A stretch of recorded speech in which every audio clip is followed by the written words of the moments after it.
Always learning. Cousin Tarina, I see you. I see you. So I'm actually on YouTube at the same time that I'm on Instagram.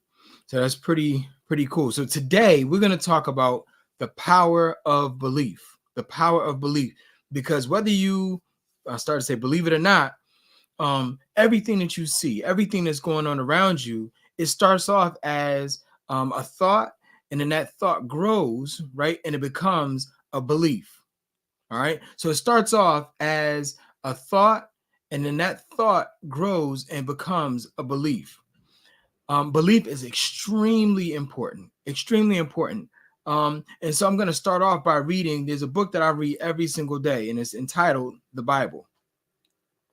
And in this particular one, I've been hovering around Mark, the 6th chapter, and in this particular situation, what Jesus is saying is, um, a prophet is not without honor except in his own country and among his own kin and in his own house.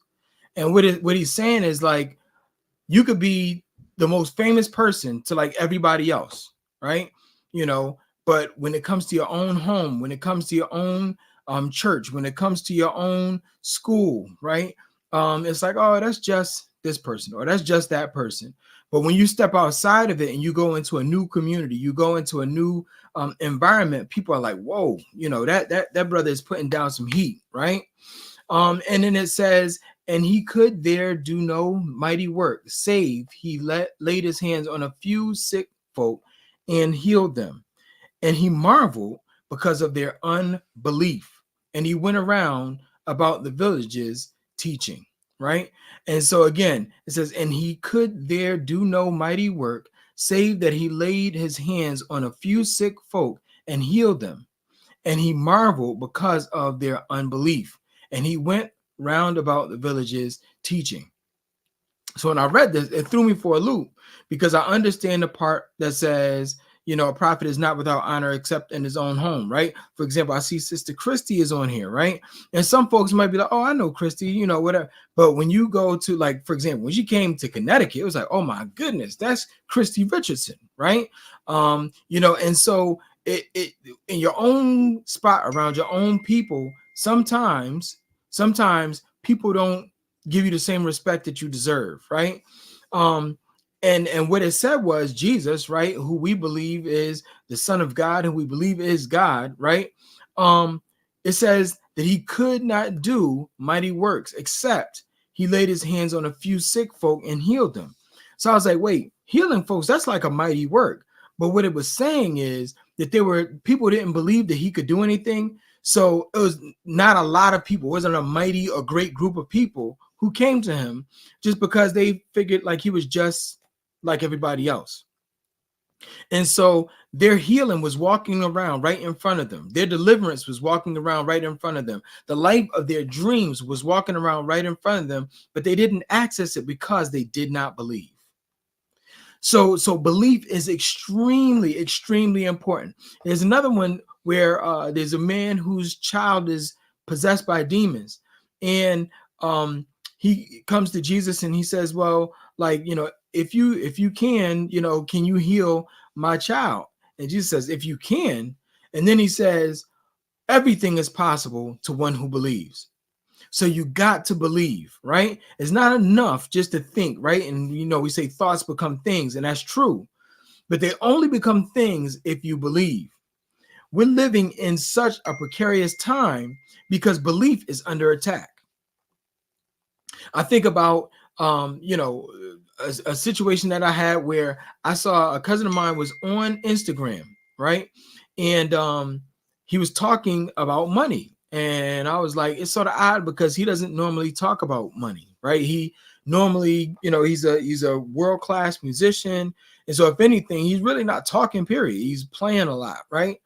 And he was talking about money. And if you give this lady $1,000, she'll give you $10,000 back.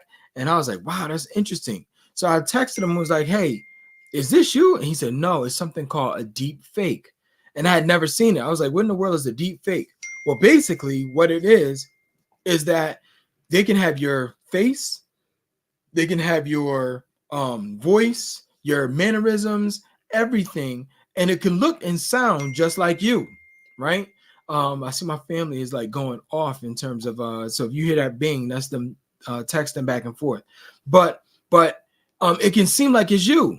And so after a while, people start questioning everything because it's like, I don't know if that's true. I don't know if that's real, right? There was a person who we all know who called it fake news, right? Everything was fake. You know, I just watched the latest iteration of the Indiana Jones series, and Harrison Ford looked as young as he ever looked before because of artificial intelligence and, you know, film technology and all that kind of stuff. And so if we're not careful, we won't believe, right? We won't believe the things that are even in front of us. We won't believe, you know, right now, if somebody put up on your screen, hey, if you type this in, I'll give you $1,000. A lot of us won't do it. And the reason why we won't do it is just because we don't believe that it's real, right? We don't believe that it's true. But I'm telling you, belief is so important in terms of changing your life, right? So in the aforementioned scriptures, we see that healing occurs through belief, right? We see that bondage, right? Breaking of bonds, right, occurs from belief. And great and mighty works can occur because of belief. I want you to think about your own life. Think about when you were younger, right? And you have what we call childlike faith, right? It was like anything can happen, right? I can remember when I was younger, and don't hold this against me, but there was a particular pop star. I think you all probably know who he is, right? One Glove, you know, all that. And so I used to think my cousin had she called it a doll. I'm gonna call it an action figure, right? And so she had an accurate action figure, and I wanted an action figure so bad, like I just really did. And so she said, "Well, if you just get down and pray, right, then you can have whatever you want." And so I got down. I remember night after night, just praying, praying, praying. Please, Lord, please, just hook me up with this MJ action figure, right? And I never got it. And I thought like, wow, that doesn't work. But the truth of the matter is, I really wasn't asking, I was asking amiss, right? I was asking for something I really didn't need, number one. Number two, I put no action behind it. And we'll get to that a little bit later. It's not just like, oh, Lord, give me $1 million, and then boom, it's going to fall in your lap. No, you got to actually do something, right? And so we had childlike faith. So I began to think about like, what was the difference between then and now, right? Like, why is it that when I was younger, we could ask for things and we would pray and we would believe that things were going to happen. We had that faith, right? We had the high expectations. Why in the world do people not do that now, right? And there are probably like many things, probably a myriad of things, but I thought about two things in particular. And one, I think, is education, and the other is experience. So again, the things that like sort of like quell our childlike faith, one being education, and trust me, I'm an educator. I love education, right? Um, and two, though, is childlike faith. Now, education, when we think about it, when we think about education, the education that we receive often teaches us structure, right? It teaches us about parameters, right? You can go but so far, and you need to stop, or else this will happen, right? It's very, very sequential, right? You take this step, then you take that step, then you take the next step, and if you do all of these steps correctly, then you'll be successful, right? And then with experience, I think that was the thing for me, right? It was like, well, I need this. And you would go and try to get it, it wouldn't happen. I need this. You would go and try to get it, didn't happen. Reminds me of the originator, the writer of Chicken Soup for the Soul. They say he got denied over 1,000 times until he finally got one yes. And when he got that one yes, we all know Chicken Soup for the Soul is a multi-million-dollar brand, right? And so he didn't let his experiences stop him, right? He continued to move further every single time. And so we got to make sure that we step outside of the box. Greatness is found outside of the box of tradition. Greatness is found outside of the box of even education. Greatness is found outside of the box of your experiences. Greatness is found when you dare to push the limits and live an anti-can't lifestyle. But it all starts with belief. So I began to think, what's so special about belief, right? And I had to think about the fact that belief has defeated time, right? Or I should say age, right? Colonel Sanders was like well into his 60s before he came up with the recipe for Kentucky Fried Chicken. Now he's long gone, but Kentucky Fried Chicken is $1 billion industry. So belief has defeated time. But belief has defeated skin color even, right? My family and I, we just watched a documentary or biopic about this guy. He was, I think, the second guy to play in the NBA. His nickname was Sweetwater. And people thought, we can't have a black man playing basketball in the NBA. Imagine that, right? We can't have a black man playing basketball in the NBA. And Sweetwater, he exceeded, all expectations, right? He pushed beyond that race boundary, right? Same thing with Jackie Robinson, right? Not allowing skin color to deter him from his dream and deter him from being a monumental, epic figure in history. So we already know belief defeats age, right? Belief defeats environment. Think about people like Mike Tyson, right? He was born in Brownsville in New York, a very, very tough area in New York. And we know that he became one of the best fighters, one of the best boxers to ever live, right? We know that there are some people who have come from the muck and the mire, right? And have gone from what we call rags to riches. And so belief has exceeded environment. Belief can even exceed socioeconomic status, right? There's some people who say you need to be born into a particular family, or you need to be born on a certain scale in terms of getting famous or being great. But the truth of the matter is, we see people every day, right, who come from humble beginnings, who come from meager means, who come from modest means, and they become multimillionaires. They become epic figures. They become rich and famous. But one thing that belief cannot defeat is inactivity. Let that one sink in.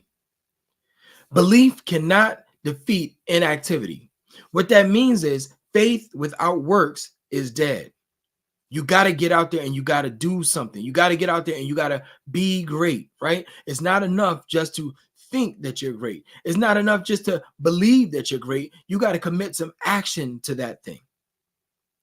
So every single day, no matter what it is, make sure that whatever your goal is, you commit action to it, right? You commit your belief system, everything that's within you, right, needs to push towards that thing, right? Don't let another day go by without getting to your goal. So think about this, and this is what lets me know whether or not people actually believe. If I said to you, hey, if you walk down to that corner, right, and you take a right and a left, there'll be $1 million sitting there. And you knew that was going to be true. You believed in your heart that was going to be true, and there was $1 million sitting there. There's nobody here on this live who would stay where they are. They would continue to move in the direction of that $1 million. Well, if you believe that there's greatness within you, you believe that career is about to take off, you believe that you have the goods within you, you believe that there's nothing that can stop you, then you'll go ahead and you'll move towards whatever that goal is. You'll move to whatever your dream is, right? If I have, for example, I'm coming up with something, I'm going to tell you. I'm coming up, maybe I should tell you, well, it's only a few people on this live right now. I'm going to come up with something called the Anti-Can't Manifesto. I'm telling you, it's going to change the game, right? I got to come up with that. And so when I come up with that, I'm telling you, it's going to be big. I believe it's going to be big, but nothing is going to happen unless I get active. Nothing is going to happen unless I commit that thing to action, right? And so there's some things that you all have going on in your lives, some things that you have going on in your imagination. You have some things that are going on in your thought process. Commit those things to action. One thing about this, right? This is a real product, right? It's something that I have. It's a real thing, right? But it would not have materialized if I just kept it up here. I had to believe, and then I had to commit to action. So again, belief can overcome age. It can overcome environment. It can overcome people talking about you. It can overcome, anything, but it cannot overcome inactivity. You got to get active, and you got to get after it. Look, I've been on for like 15 minutes. It's time for me to sign off. Look, be great today. Peace.